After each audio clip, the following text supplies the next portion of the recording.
IPL 2026 mini ஆக்ஷன்ல Chennai Super Kings இன்னொரு தரமான பிளேயரை எடுக்க போறாங்க.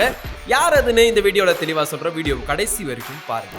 மும்பை இந்தியன்ஸ் அணிக்காக விளையாடிட்டு வந்த விக்கெட் கீப்பர் பேட்டர் இஷான் கிஷனை சன்ரைசர்ஸ் ஹைதராபாத் அணி ரூபாய் 11.40 கோடிக்கு ஏலத்துல எடுத்தாங்க. முதல் போட்டியில அதிரடியா விளையாடி சதம் அடிச்சாலும் அடுத்து வர எந்த ஒரு போட்டியிலையும் ரன் அடிக்கலன்னு தான் சொல்லணும். எல்லா மேட்ச்லயும் தனது விக்கெட்டுகளை இழந்து தடுமாறிட்டு வராரு இஷான் கிஷன்.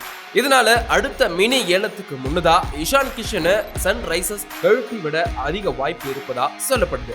அப்படி இவரை மினி ஏலத்துல வந்தா சென்னை சூப்பர் கிங்ஸ் தங்கள் அணியில எடுக்க தயாரா இருக்காங்கன்னு சொல்லப்படுது. தோனிக்கு அடுத்து ஒரு விக்கெட் கீப்பர் தேவை அப்படின்றதுனால இஷான் கிஷன் மீது அதிக நம்பிக்கையை CSK அணி நிர்வாகம் வச்சிருக்காங்க. ஒருவேளை 2026ல இஷான் கிஷன் CSKவுக்கு வந்தா விக்கெட் கீப்பிங்ல டோனியோட இடத்தை இஷான் கிஷன் நிரப்புவாரா அப்படின்றத மறக்காம கமெண்ட்ல சொல்லிட்டு போங்க.